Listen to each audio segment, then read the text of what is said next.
जय हिंद। देखिए, ये एसएससी जीडी कांस्टेबल भर्ती परीक्षा के लिए क्लास नंबर हमारी 13 है सामान्य हिंदी की, नए पैटर्न के आधार पर।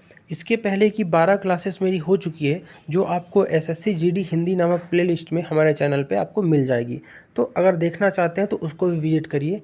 आज 13वीं क्लास में एसएससी जीडी कांस्टेबल भर्ती की हम देखेंगे समास। पहले हम पढ़ेंगे, जैसा कि करते हैं, कॉन्सेप्ट यानी कि पूरी थ्योरी, और समास की थ्योरी के बाद हम एमसीक्यू क्वेश्चन लगाएंगे। ये आपकी थ्योरी है पूरी। थ्योरी के बाद हम एमसीक्यू क्वेश्चंस करेंगे, जो टॉप 50 इम्पोर्टेंट एमसीक्यू क्वेश्चंस होंगे। ठीक है, तो शुरू करते हैं समास को, है ना। सबसे पहले हम परिभाषा देखेंगे, समास होता क्या है। तो समास जो है ना, शब्द रचना की एक ऐसी प्रक्रिया जिसमें अर्थ की दृष्टि से परस्पर भिन्न तथा स्वतंत्र अर्थ रखने वाले दो या दो से अधिक शब्द मिलकर किसी अन्य स्वतंत्र शब्द की रचना करें तो समास है। अब एक बेसिक सिंपल लैंग्वेज में बोलूँ तो देखो, यहाँ से समझो, दो या दो से अधिक शब्द अगर मिलकर किसी अन्य स्वतंत्र शब्द की रचना करते हैं वो कहलाता है समास। ठीक है, कहने का मतलब, अगर मैं एक उदाहरण लेता हूँ दो शब्दों का, ठीक है, दो या दो से अधिक शब्दों का, तो अगर मैं बोलता हूँ राजा का पुत्र, क्या बोलता हूँ, राजा का पुत्र, तो राजा का पुत्र का जो समास हो जाएगा वो हो जाएगा राजपुत्र। क्या हो जाएगा, राजपुत्र। तो आप एक चीज़ यहाँ पे देखें कि राजा का पुत्र दो या दो से अधिक शब्द है, जब ये मिलकर किसी अन्य स्वतंत्र शब्द को बता रहा राजपुत्र को, तो वो कहलाता है आपका समास। ठीक है, तो समास विग्रह क्या होता है, देखो, कोई समास है, जैसे राजपुत्र एक समास है, उसको जब आप विग्रह करोगे, तोड़ोगे, वो होता है समास विग्रह राजा का पुत्र। जैसे कि सामासिक शब्दों को विभक्त सहित पृथक करके उनके शब्दों को स्पष्ट करने की प्रक्रिया समास का विग्रह कहलाती है। देखो, यह समास की क्या है, विपरीत प्रक्रिया है। जैसे कि मैंने आपको उदाहरण दिया, राजपुत्र। राजपुत्र जो है, राजपुत्र का क्या किया आपने, शब्दों को पृथक किया, तो राजा का पुत्र हुआ, अलग अलग किया, राजा का पुत्र। ठीक है, और ये विपरीत प्रक्रिया हो गई, तो ये कहलाता है समास विग्रह। ठीक, अब समास पढ़ने से पहले कुछ इंपॉर्टेंट चीज़ें आपको जान लेनी चाहिए, जैसे कि पूर्व पद और उत्तर पद क्या होता है। जैसे आपको मैंने एक क्या बताया, उदाहरण दिया है राजपुत्र, तो राजपुत्र में कहीं ना कहीं दो पद मिल के बने हुए हैं। पहला पद आपका राज है, ठीक, दूसरा पद आपका पुत्र है। ठीक है, तो जो पूर्व पद कहलाता है ना, तो राज जो है पूर्व पद है, यानी कि पहले जो है, जो पहले पड़ता है वो पूर्व पद होता है। जैसे इसमें राज पूर्व पद है, उत्तर पद मतलब दूसरा पद, दूसरा पद इसमें क्या है, पुत्र है, तो ये उत्तर पद हो जाएगा पुत्र, और राज क्या हो जाएगा, पूर्व पद।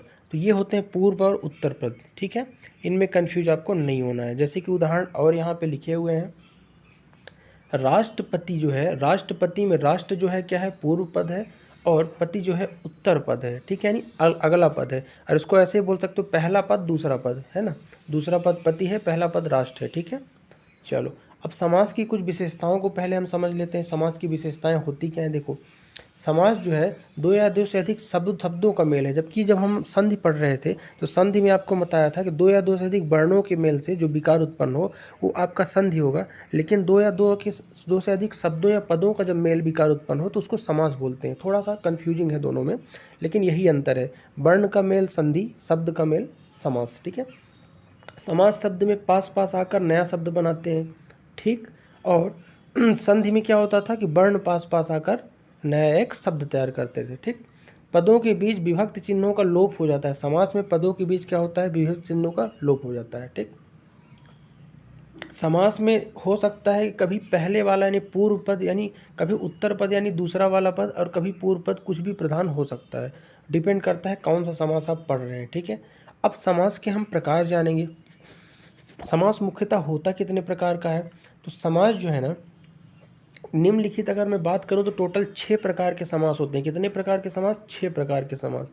ठीक है, सबसे पहला है तत्पुरुष समास, दूसरा है कर्मधारय समास, तीसरा है द्विगु समास, चौथा है द्वंद्व समास, पांचवा है बहुव्रीहि समास, छठवां है अव्ययीभाव समास। थोड़ा थोड़ा यहाँ पे आपको मैं बता देता हूँ, बाकी डिस्कशन डीप में करेंगे एक एक को लेके। तत्पुरुष समास कौन से होते हैं, देखो, सबसे पहले कर्मधारय समझो। कर्मधारय समास वो होते हैं जिसमें कर्म की प्रधानता या विशेषता बताई गई हो। द्विगु मतलब जहाँ भी आपका संख्या का बोध हो, द्विगु समास होता है। द्वंद्व यानी कि दो लोगों के बीच जहाँ पे विग्रह करते समय और चिन्ह का उपयोग करो तो द्वंद्व। बहुव्रीहि यानी 90% तक देवी देवताओं सूर असुर के बारे में बात हो। अव्ययीभाव जिसमें यव्यय हो, यथा तथा, ये सब, यथागत तथागत। अब अपन डिटेल में समझेंगे कि समास क्या होते हैं और समास के प्रकार कैसे होते हैं। ठीक है, सबसे पहला है तत्पुरुष समास। तत्पुरुष समास में होता क्या है, तो इस समास में पूर्व पद गौण तथा उत्तर पद प्रधान। देखो गौण का मतलब यहाँ पे समझ लेना, पूर्व पद मतलब पहला वाला पद, उत्तर मतलब दूसरा वाला पद। ठीक है, ये कंफ्यूज मत होना। गौण मतलब होता है कि सामान्य होता है, पूर्व पद जो है सामान्य है और जैसा कि तैसा, लेकिन उत्तर पद यानी अगला यानी दूसरा पद जो है प्रधान हो। जिस समास में उत्तर पद प्रधान होता है यानी कि सेकंड वाला पद, वो समास क्या होता है, तत्पुरुष समास। और समस्त पद बताने समय पदों के विभक्त चिन्हों का लोप हो जाता है यानी गायब हो जाते हैं। जैसे कि मैं उदाहरण की बात करता हूँ, उससे पहले देख लेता हूँ कि तत्पुरुष समास में दो प्रकार से रचना की जाती है। पहला कैसे, पहला संज्ञा के साथ, संज्ञा वो होता है किसी व्यक्ति प्राणी वस्तु स्थान के नाम को, तो संज्ञा के साथ जब विशेषण या संज्ञा जोड़ोगे तो वो हो जाता है एक तरीका समास की रचना का तत्पुरुष में। जैसे कि युद्ध का क्षेत्र यानी युद्ध क्षेत्र। ठीक है, इसमें क्या किया अपन ने, युद्ध जो है संज्ञा है, क्षेत्र जो है आपका उसका विशेषण है। ठीक, दान में वीर यानी दानवीर। ठीक है, दूसरा है संज्ञा के साथ क्रिया का, तो संज्ञा के साथ क्रिया का भी तत्पुरुष में यूज करते हैं। जैसे कि शरण में आगत शरणागत, स्वर्ग को गमन स्वर्ग गमन, यानी कि स्वर्ग को गमन यानी स्वर्ग संज्ञा है, गमन यानी जाना क्रिया है, तो संज्ञा क्रिया में भी तत्पुरुष बनता है। अब अगर अपन बात करें कि तत्पुरुष समास के कितने भेद होते हैं, देखो समास के 6 भेद हैं, उसमें से एक तत्पुरुष होता है और तत्पुरुष के अंदर भी उसके 6 भेद होते हैं। कितने भेद होते हैं, मुख्यतः 6 भेद। तत्पुरुष समास के भी 6 भेद होते हैं, इनको समझना है। देखो पहला होता है कर्म तत्पुरुष। ठीक, कर्म तत्पुरुष में क्या होता है, विभक्त चिन्ह का को लगाते हैं, क्या लगाते हैं, को। देखो कर्म मतलब होता है कार्य को करने वाला और उसमें को लगाते हैं जब अपन समास का विग्रह या विभक्ति करेंगे। ठीक है, या सिद्ध प्राप्त है तो सिद्ध को प्राप्त, नगरगत है तो नगर को गत, इस तरह से को लगाए कर्म तत्पुरुष में। अगला है करण तत्पुरुष समास। इसमें अपन से लगाते हैं, से या के, जैसे मान लो हस्तलिखित, हाथों से लिखित, तुलसी रचित यानी तुलसी के द्वारा रचित, यानी के या से लगाएंगे कर्ण तत्पुरुष। एक बार आपको और रिवाइज करना पड़ेगा ये चीज़ें, लेकिन ये इतना डीप में नहीं आएगा। ठीक, अगला है संप्रदान तत्पुरुष। संप्रदान मतलब किसी को कुछ देना, के लिए, किसी के लिए कोई चीज़ हो वो संप्रदान तत्पुरुष। जैसे रसोई घर, रसोई के लिए घर, जेब खर्च, जेब के लिए खर्च। अगला है अपादान पुरुष, यानी कि अलग होने का भाव, यानी से अलग होने का भाव दे तो अपादान होता है। जैसे पथ भ्रष्ट, पथ से भ्रष्ट, देश निकाला, देश से निकाला, तो ये हो जाता है अपादान। अगला बात करेंगे संबंध तत्पुरुष। संबंध मतलब का, के, की, ये आए तो संबंध है। जैसे राजपुत्र, राजा का पुत्र, यानी का है ना, राजा से संबंध है पुत्र का। ठीक, संबंध तत्पुरुष। घुड़दौड़, घोड़ों की दौड़, घोड़े से दौड़ की संबंध। अगला है जो लास्ट तत्पुरुष है अधिकरण तत्पुरुष। अधिकरण तत्पुरुष में क्या होता है भाई साहब, तो अधिकरण तत्पुरुष में विभक्ति चिन्ह में या पर लगाते हैं। ठीक है, जैसे आप बीती, आप बीती मतलब आप पर बीती, विश्व प्रसिद्ध यानी विश्व में प्रसिद्ध, अधिकरण मतलब अधिक बात की जाए। ठीक है, इस तरह से। अब अगला टाइप जो है समास का, तत्पुरुष समास के बाद अपन देखें कर्मधारय समास को, दूसरे नंबर का समास।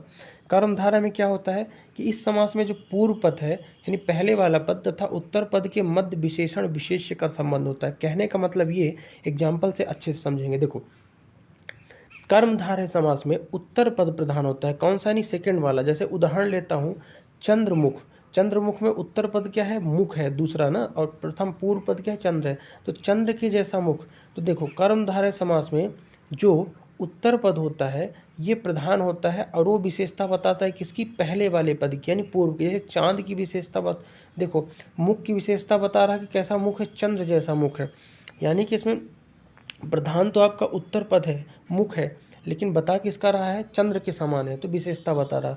अगला है जैसे कमल नयन, कमल के समान नयन, नयन जो है आपका क्या है, प्रधान शब्द है, यानी उत्तर पद जो है प्रधान है नयन, और नयन आपके नेत्र कैसे हैं, कमल के समान है। तो कर्मधारय में होता क्या है, कर्मधारय में आपका जो सेकंड पद है जिसको आप उत्तर पद बोलते हो वो पहले वाले पद की विशेषता बताता है। और उदाहरण देखते हैं, महादेव, महान देव, देव कैसे है, महान है। ठीक, नील कमल, कमल कैसा है यानी उत्तर पद प्रधान है दूसरा और उसकी विशेषता क्या बता रहा, पहला वाला पद, कमल कैसा है, नीला है। पीतांबर, अंबर कैसा है, पीला है। सज्जन यानी अच्छे जन, जन कैसे हैं, अच्छे। नरसिंह यानी नरों में सिंह के समान। ये सब क्या हुआ, कर्मधारय। कर्मधारय में उत्तर पद प्रधान होता है जिसकी विशेषता पूर्व पद बताता है, कंफ्यूज आपको नहीं होना है।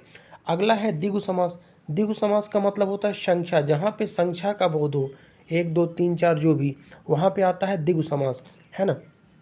एक कर्मधारय का ये एक भेद होता है। ठीक है, इसमें भी आपका उत्तर पद प्रधान होता है। लेकिन संख्या का बोध दिलाए तो द्विगु समास है, ठीक है। जैसे कि उदाहरण लेता हूँ द्विगु समास के, 9 ग्रह, 9 ग्रहों का समूह, दोपहर, 2 पहरों का समाहार, संख्या मिल रही ना, 9 2, त्रिलोक, 3 लोगों का समाहार, चौमासा, 4 मासों का समूह, नवरात्र, नवरात्रियों का समूह, शताब्दी, 100 वर्षों का समूह, अठन्नी, 8 आनों का समूह, यानी जहाँ पे संख्या हो वहाँ द्विगु समास। अगला देखेंगे द्वंद्व समास। द्वंद्व समास क्या बोलता है आपका? द्वंद्व समास बोलता है इस समास में दोनों पद प्रधान होते हैं। याद रखना, कर्मधारय में अपन ने क्या पढ़ा था कि उत्तर पद यानी सेकंड वाला पद प्रधान होता है, दूसरा पद, लेकिन द्वंद्व में दोनों पद प्रधान होते हैं, ठीक। जैसे कि देखो माता पिता, और ये जो विग्रह करते हैं ना तो योजक चिन्ह लगाते हैं, ये है योजक चिन्ह जो डैश लगा हुआ है, ठीक है।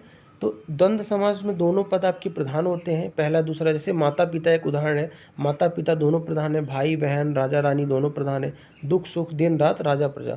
तो ये सब क्या होते हैं आपके द्वंद्व समास होते हैं, जिसमें दोनों पद प्रधान होते हैं। लेकिन इनका जब विग्रह करोगे तो आप और का प्रयोग करोगे। किसका प्रयोग करोगे? और का, ठीक, या फिर या का प्रयोग करोगे, और या का प्रयोग करके इसका विग्रह करोगे। उदाहरण देख लेते हैं द्वंद्व समास का। देखो माता पिता क्या लिखोगे? माता और पिता जब विग्रह करोगे समास का। गाय भैंस का गाय और भैंस, धर्मार्थ का धर्म या अधर्म, ठीक, सुरासुर का सुर या असुर। तो इस तरह से आपको प्रयोग करना है। द्वंद्व समास भी 3 तरह के होते हैं। कौन कौन से? इतरेतर, समाहार और वैकल्पिक द्वंद्व, ठीक। द्वंद्व समास वो है जिनके दोनों पद प्रधान होते हैं। अगला देखते हैं बहुब्रीहि समास। 5वां समास है बहुब्रीहि समास।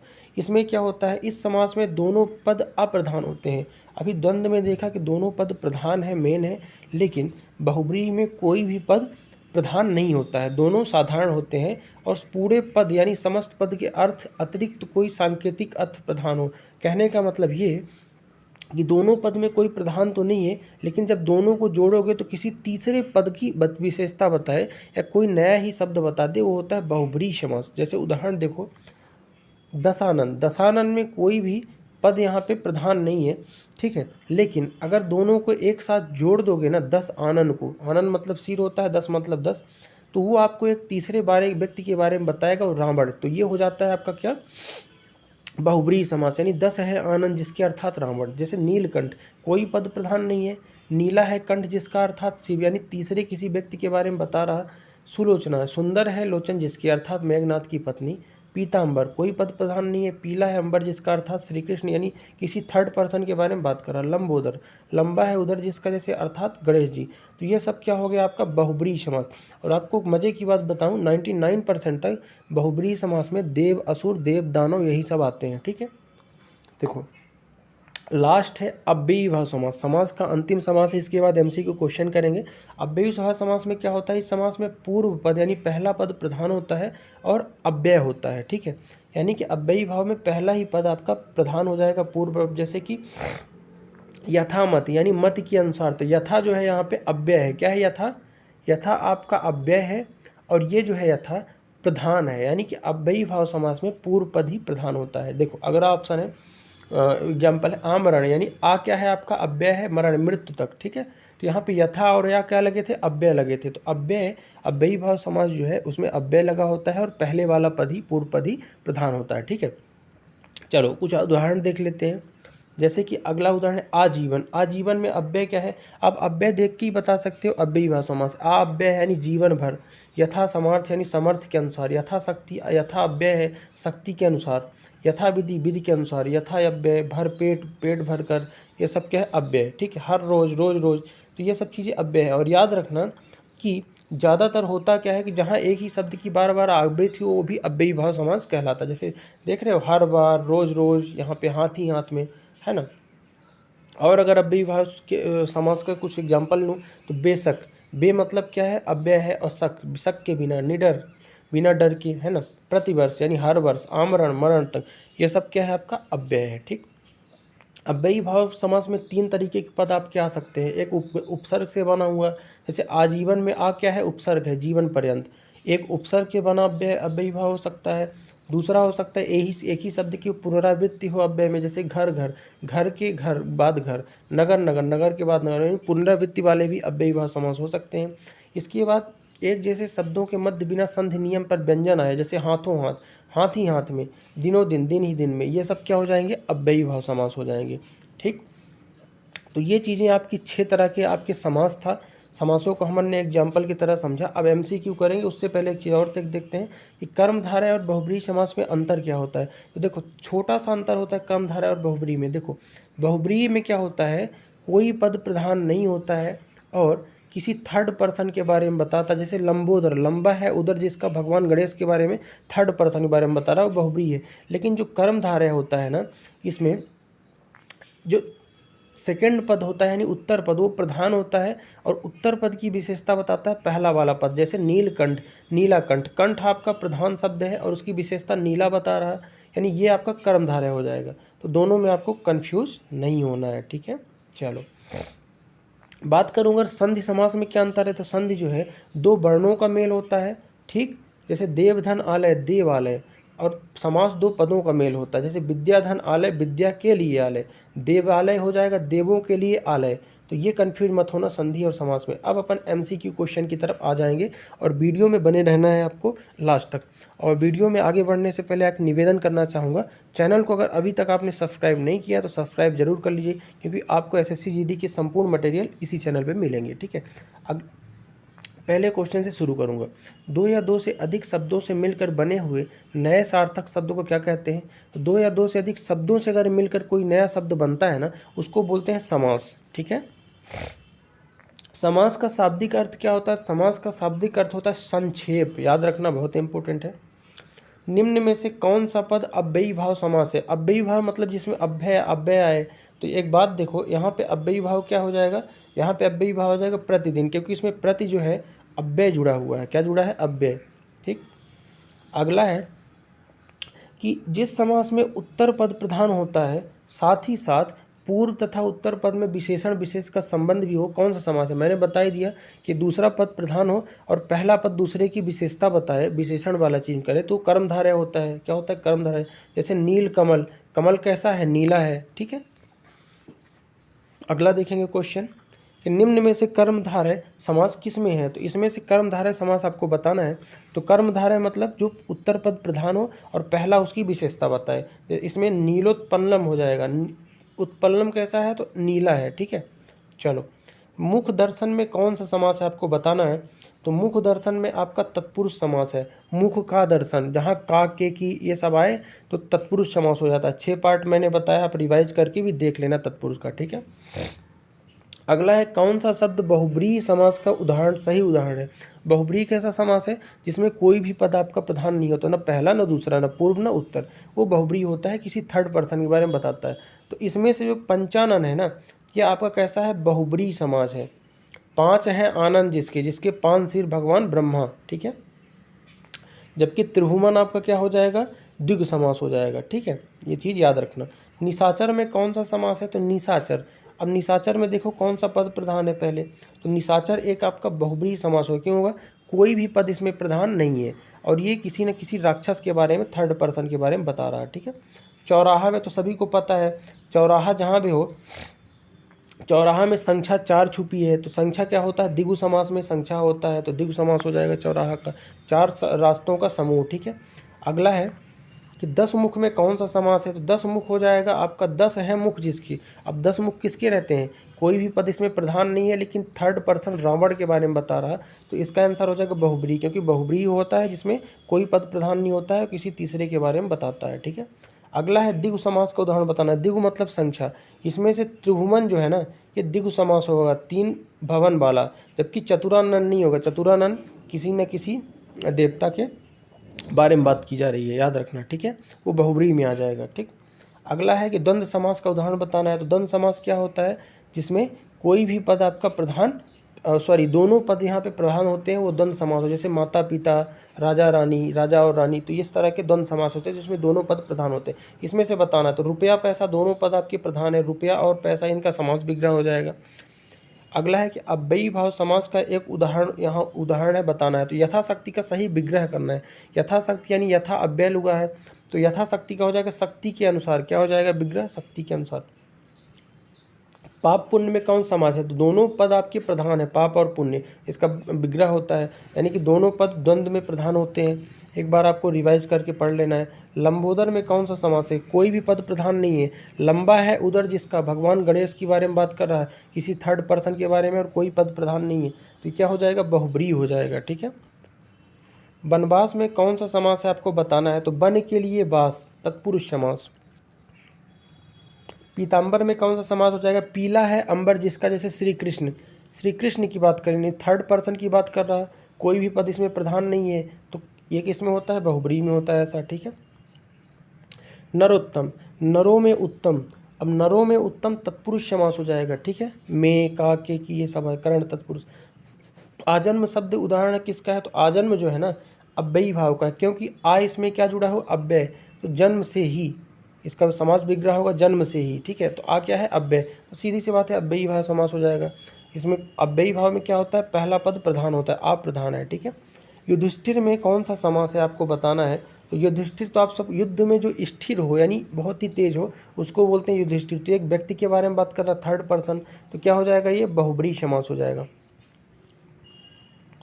अगला देखेंगे गगनचुंबी में कौन सा समास है, तो गगन के समान ऊंचा, तो ये आकाश के समान ऊंचा, तो ये हो जाएगा आपका तत्पुरुष।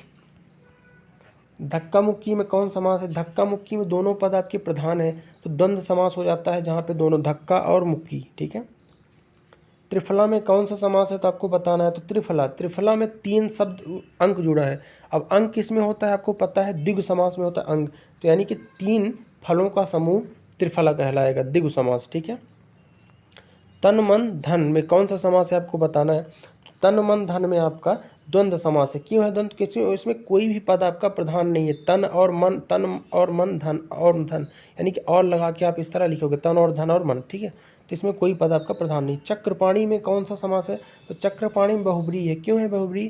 क्योंकि चक्र को धारण करने वाला इसका होता है समास विग्रह, और चक्रपाणी कौन होते हैं? विष्णु भगवान होते हैं, यानी थर्ड पर्सन के बारे में बात कर रहा है, इसलिए बहुब्रीहि। अगला है कि पाप पुण्य में कौन समास है, तो पाप पुण्य में कोई भी शब्द आपका यहाँ पे पद आपका प्रधान नहीं है, तो पाप और पुण्य इसका विग्रह होगा, यानी द्वंद्व समास, कोई भी पद प्रधान नहीं है। पंचवटी में 5 बटियों का समूह, यानी कि इसका क्या हो जाएगा? द्विगु समास। संख्या जहाँ, ये नहीं द्विगु समास, संख्या जहाँ होगी वो द्विगु समास होगा। मृगनयनी में कौन सा समास है, तो मृग के समान नयन। अब देखो नयन की विशेषता बता रहा है, कैसी है नयन? मृग के समान है, तो नयन आपका उत्तर पद प्रधान है, और उत्तर पद प्रधान होता है आपका कर्मधारय पे, और उत्तर पद की विशेषता बताता है पहला वाला पद। नयन यानी नेत्र कैसे है? मृग के समान है। ठीक है। तो कर्मधारय। निम्न में से कौन सा जो पद है अव्ययी भाव? अव्ययी भाव तो यानी अव्यय किस में लगा है आपको बताना है, तो प्रतिदिन, यहाँ पे प्रति क्या है? अव्यय है, रोज, दिन, दिन है ना, प्रति क्या है? अव्यय, तो अव्ययी भाव हो जाएगा। ठीक।